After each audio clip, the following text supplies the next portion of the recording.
Great.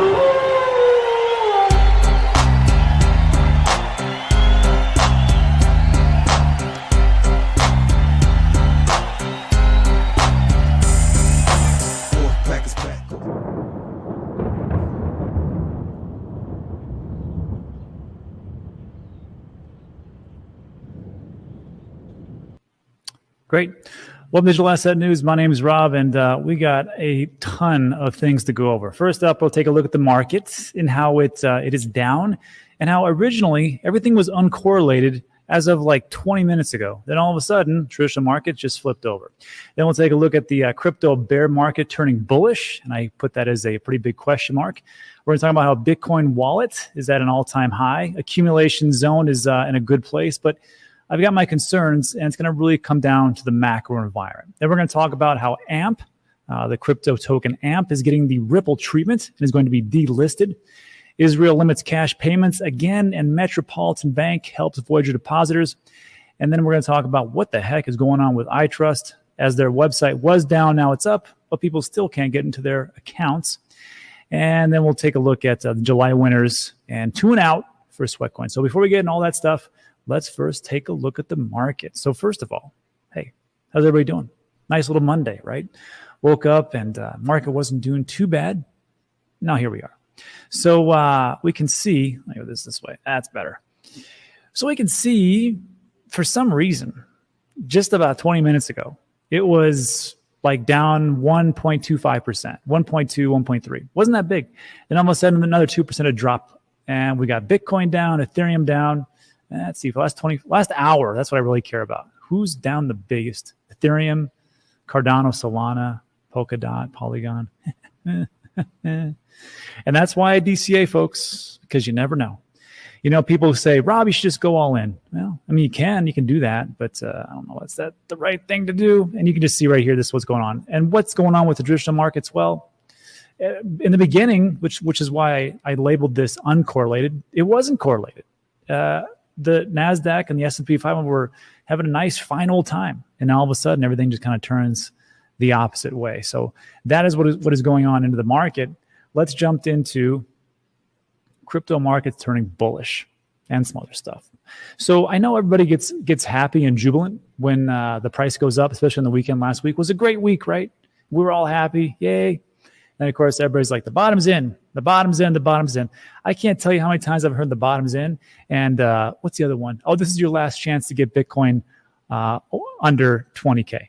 I don't know if that's the truth. I'm not a TA expert. And I think some of the TA experts aren't TA experts, but whatever. And I can just tell you anything can happen in crypto. That's what it is. But there are some bright points coming about. And one of those is this. If you took a look at a website called Look Into Bitcoin, we've got a pretty nice stance here as far as Bitcoin wallets. Over one Bitcoin, meaning a whole coiner, is actually at all-time highs. Let me blow this up so you can see what I see. Let me see here.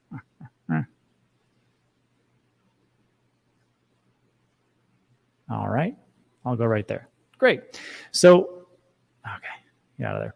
So this is all Bitcoin wallets on the blockchain, on the Bitcoin blockchain, which can say these wallets hold currently more than one Bitcoin. And we can see that it's come up quite a bit over the last, years, July 2020, 21, 22, so roughly 2 years.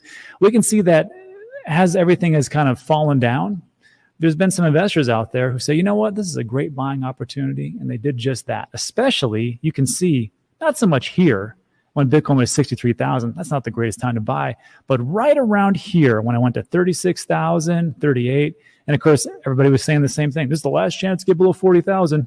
This is the last chance to get before 50,000. Sure, pal, whatever. And then you can see it come here. And then as we dropped off a cliff from 37,000 all the way down to 28.8, that's when people are like, you know what? I don't know where things are going. But if this is a difference between expensive and non-expensive, I think this is inexpensive. And of course, it went down even more. But as it went down, look at what people do. They buy even more. But there is a caveat here. And you have to understand that this is on-chain data. And on-chain data can always be manipulated. It's quite easy, actually. So for this type of thing, you could have somebody who has 10 Bitcoins in one wallet. So you know what? I don't like keeping it all in this one wallet. I'm going to make 10 different wallets, and I'm going to spread out those Bitcoins. Now, one Bitcoin in every single wallet, and that's going to increase this. Does it happen all the time? I have no idea. I personally keep mine in a couple different ledgers, so it's not like I have them all in one place, but I've been doing this for quite some time. I don't know if that is what it is, but just so you know, that's how on-chain data can be a little bit manipulated. So that's actually good news if you take a look at it. I don't know if everybody's doing that. So there's a lot of whole coiners out there. Congratulations. And then also, if we take a look at, this is also from Looking at Bitcoin. Another great website is Ben's website in the Cryptoverse, app.intothe-cryptoverse. I don't have an affiliate link, but I got a link in the description. It's really good. But this one, same type of stuff, Looking at Bitcoin. You don't have to, it's free. You can check it out. But this is there's a lot of great tools, but Bitcoin Investor Tool, 2-year MA multiplier. And we talk about this and the MVRV scores and things like that. All you got to know is this, I just scroll down here.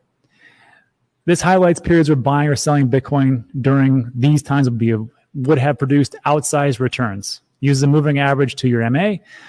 Buying Bitcoin when the price drops below the 2-year moving average, the green line, has historically generated outsized returns. Selling Bitcoin when price goes above the 2-year MA times 5 has historically been effective for taking profits. So what are we talking about here? Well, again, and I'm not saying this is investment advice. I can't tell you what to do. I'm not your dad, all that great stuff.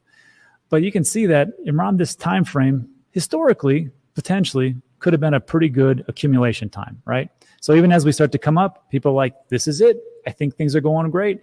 I think we're out of that this bearish market. And we're maybe just chop sideways, but keep going up. And crypto winter is here or is over. I don't really think that's true, unfortunately. But there are some good things to look at, and that's the positive. So now let's take a look at the flip side of that. So we know that the Fed is here to squash inflation, right? And they've done their best. I mean, look, 75 basis points, 2 months in a row. Now they're going to take a month off, come back in August. Hopefully it all works out. But, you know, they're taking a look at retro data that's they can kind of look at back and say, well, I think we're doing okay. But in all honesty, if you take a look at the one that I'm always talking about, Trueflation, things are going pretty good, actually. And again, Trueflation, link in the description. They take 30 different data points, use Chainlink as an oracle to pull in outside data. You can see that their data was much, much higher than the 5% that the government said we were at inflation at, much higher than that. But things were working out as far as like April goes. Looks like the Fed did their job. And then down here, it looks like it was doing well. But unfortunately, it came down here and then just kicked up again. So 10.07%. And that's just on the USA part. Remember, I know people remind this to me all the time, Rob, you know USA isn't the center of the universe. I know what I forget sometimes. It's a fault I have. So let's take a look at the UK. Geez, my Lees.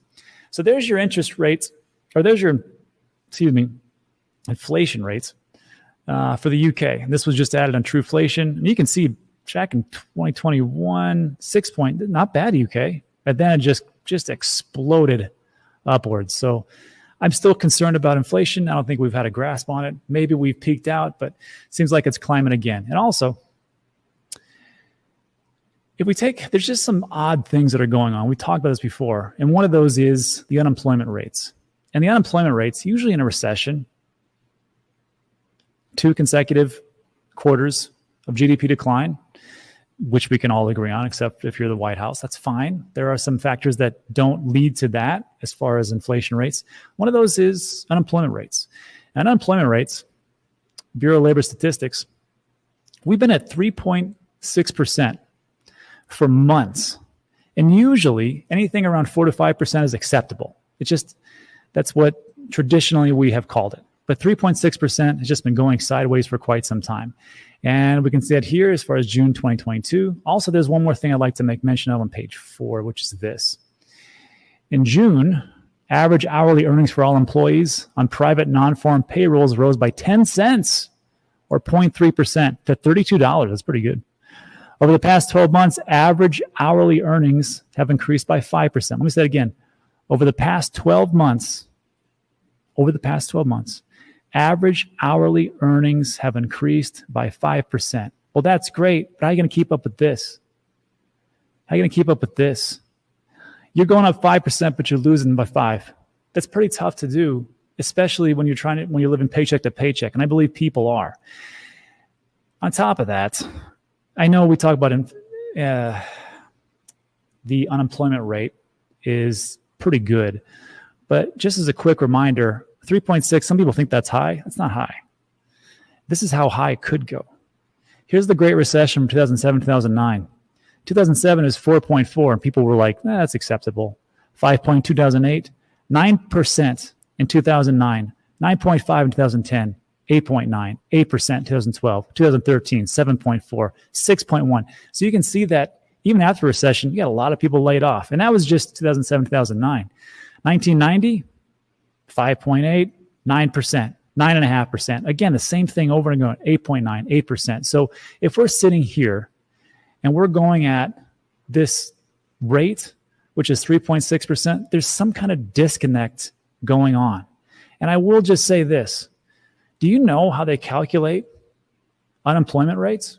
Well, I've been spouting off and talking about, it's just the unemployment numbers as they come to the government offices and register. Well, that's not how it goes. This is how the U.S., I don't know where you're at. This is how the U.S. monthly unemployment rate is calculated by the Bureau of Labor Statistics. Uses a population survey. Unemployment is measured through the current population survey conducted monthly by the Bureau of Labor Statistics. Only residents who are in the labor force are counted in the unemployment rate. Those who have given up looking for a job or not. So if you're like in between, you're like, I think I got this side hustle. I'm gonna be good. I'm not gonna look for anything. Or I just stopped looking because I can't find anything. I'm just gonna live here with my parents or live here and we're in a group housing or something like that. They don't count. That's just how it is. Critics argue that not counting workers who have given up looking paints a brighter picture of unemployment than really exists, which is good for the government, I must admit, especially in midterms. But that's been going on forever. So it's not like this is something new. But this is interesting. So what they do, despite what many people believe, the unemployment rate is not measured by calculating the number of people collecting unemployment insurance. In fact, the government comes up with this much anticipated number each month by following a process that closely resembles the U.S. Census. Government agency conducts a monthly survey called the Current Population Survey that involves only 60,000 households. Now, we got like around 323 million people in America. So 60,000, not a huge sample size, but bigger than most. These households are selected using random sampling methods designed to generate as close an approximation as possible to the larger population. Number of households in the sample may seem small, but not too bad. Each month, U.S. Census employees contact the households in the sample and ask specific questions to determine employment status.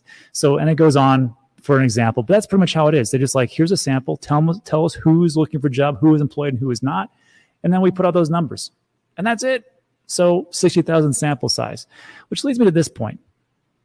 If you got people who are getting 5% hopefully every year, but the inflation rate is going up higher, there's a disconnect somewhere.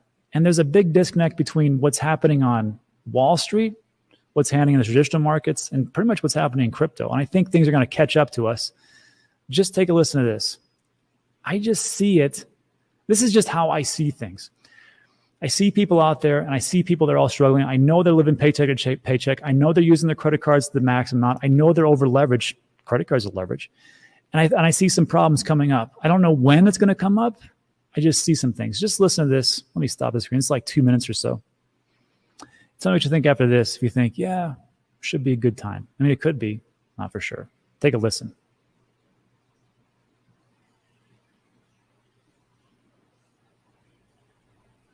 For Jamie Rickliffs, it has become a twice-a-week ritual, selling her plasma.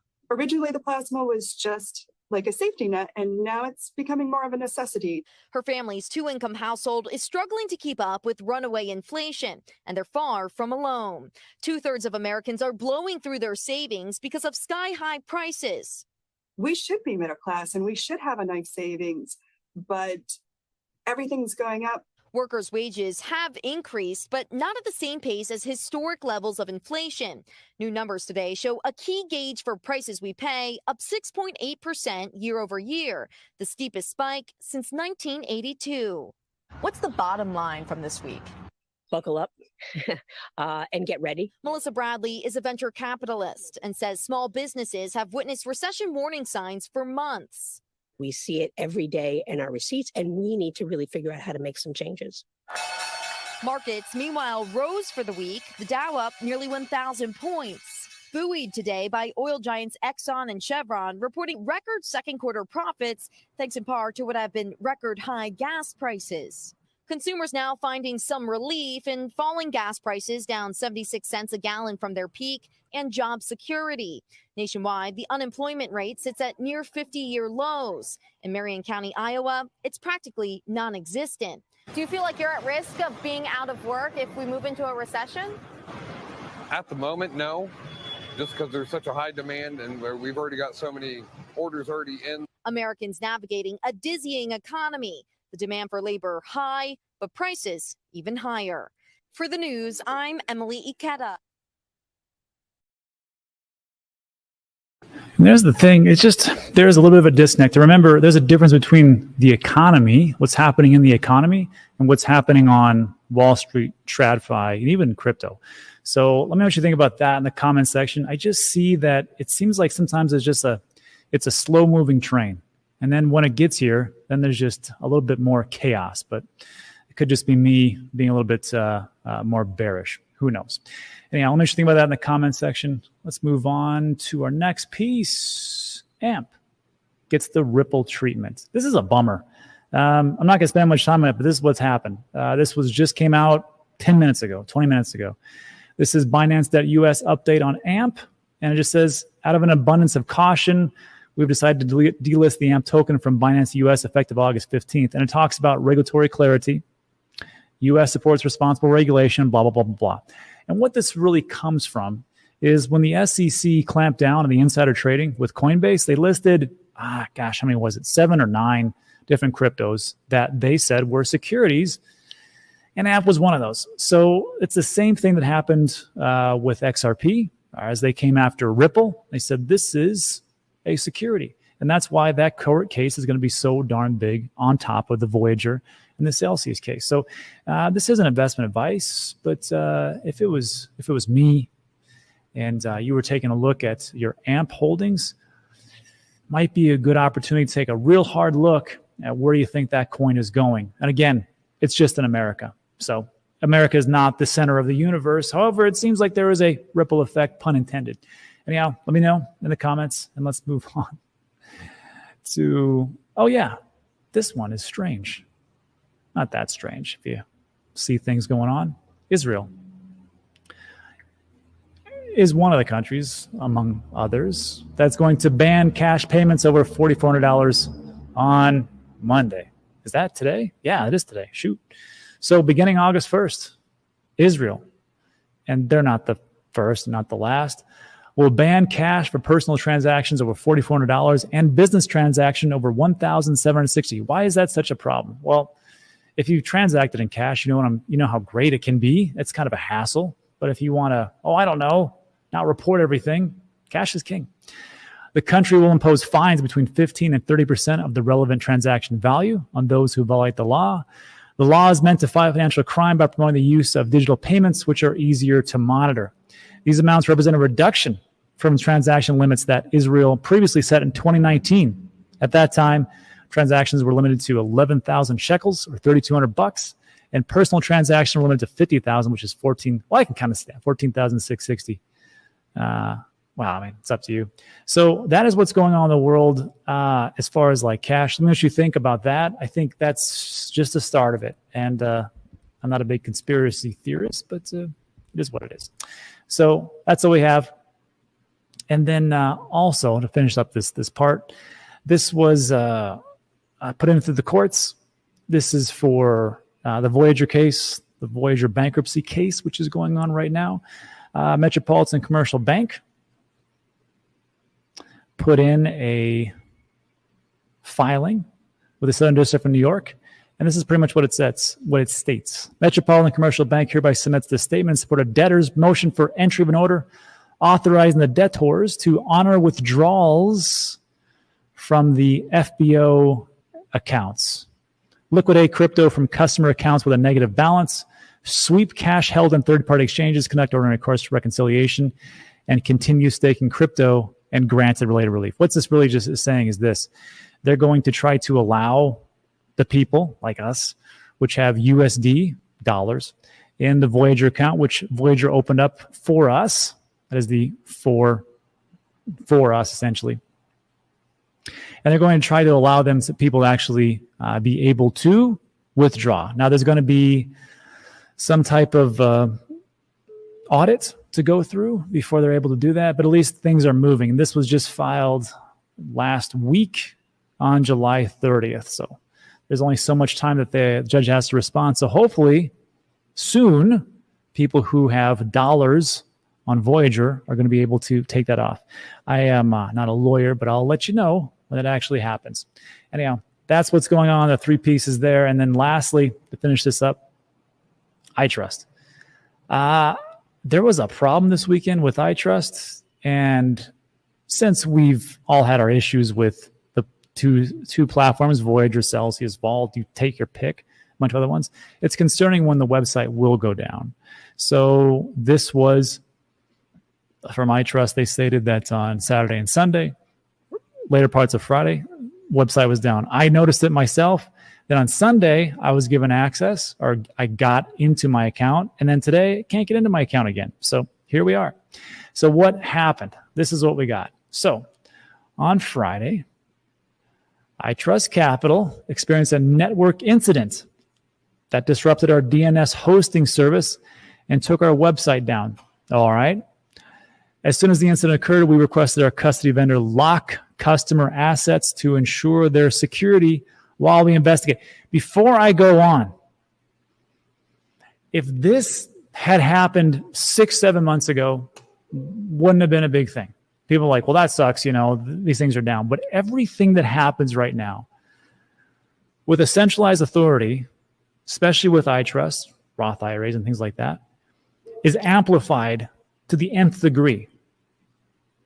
So I am begging iTrust to get the information out as fast as possible. I use my contact some people. They say, we're going through meetings. Looks like everything's safe and everything's good. That's great, but tell us exactly what's going on as soon as possible. And I will remind everybody of this, and I will remind iTrust as well. You guys work for us, not the other way around. So when these things start to happen, I don't care that you guys are talking to me through Twitter.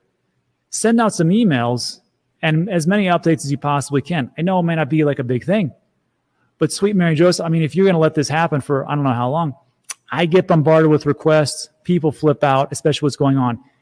You have to gauge the temperature in the room and be a little bit more transparent. That's all I'm saying. If it was me, emails every so often as much as I could, not just on Twitter.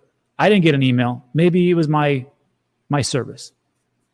Let me know in the comment section. But it just makes me a little bit cautious. That's all I'm saying.